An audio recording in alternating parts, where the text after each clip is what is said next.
রঙিনপুর নামের ছোট্ট গ্রামটির নদীর ধারে একটি ছোট্ট বাগান গড়ে উঠেছিল। বাগানটি ছিল একেবারে জাদুর মতো। এরা দিনভর ঘুমাতো আর রাত হলে তারা চাঁদের আলোয় জেগে উঠত। বাগানের মধ্যে এক বিশেষ ফুল ছিল, নাম তার চমকি। চমকি ছিল গোলাপের একটি ছোট্ট ফুল, কিন্তু এটা সাধারণ ফুলের মতো নয়। রাত হলে চাঁদের আলোয় জ্বলজ্বল করে ওঠে আর কথা বলতে পারে। একদিন গ্রামের ছোট্ট মেয়ে রিমি আর তার খুদে কুকুর টুটু জন বাগানে খেলতে এসেছে।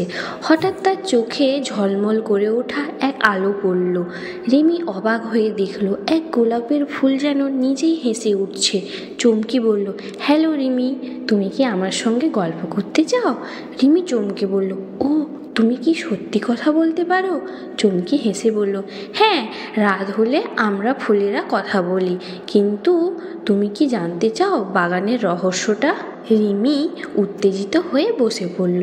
চমকি গল্প করতে শুরু করলো, কিভাবে সকালবেলা সূর্যের আলো তাদের ঘুম ভাঙে, কিভাবে বাগানের ছোট্ট মাছেরা নদীতে খেলা করে, কিভাবে বাগানের ছোট্ট গাছেরা রাতে গান গায়। রিমি চোখ বড় করে শুনল আর মনে মনে ভাবল, কত সুন্দর জাদু আছে প্রকৃতিতে। রিমি হঠাৎ লক্ষ্য করল যে পাশে লতা নামের ফুলটি দুঃখে ঝুঁকে পড়েছে। চমকি বলল, ও হচ্ছে লতা, তার বন্ধুদের খুঁজে পাচ্ছে না, সে একা। আমরা কি সাহায্য করতে পারি? রিমি বলল, হ্যাঁ অবশ্যই। তারা নদীর ধারে খুঁজতে লাগলো। তারা ঘাসের নিচে, বাগানে, গাছের পিছনে, ছোট ছোট ঝর্ণার পাশে খুঁজতে লাগলো। সবশেষে তারা লতার সব বন্ধু, ছোট্ট ফুল, পাখি আর মাছেদের খুঁজে পেল। লতা খুশিতে ঝাপসা হয়ে উঠল। চমকি রিমিকে বলল, দেখো রিমি, যদি আমরা একে অপরকে সাহায্য করি, দুঃখ আর একাকিত্ব দূরে চলে যায়। বন্ধুত্ব আর সহানুভূতি সবচেয়ে বড় জাদু। রিমি হেসে বলল, আমি বুঝতে পেরেছি চমকি, প্রকৃতির সঙ্গে বন্ধুত্ব করলে আসল আনন্দ পাওয়া যায়।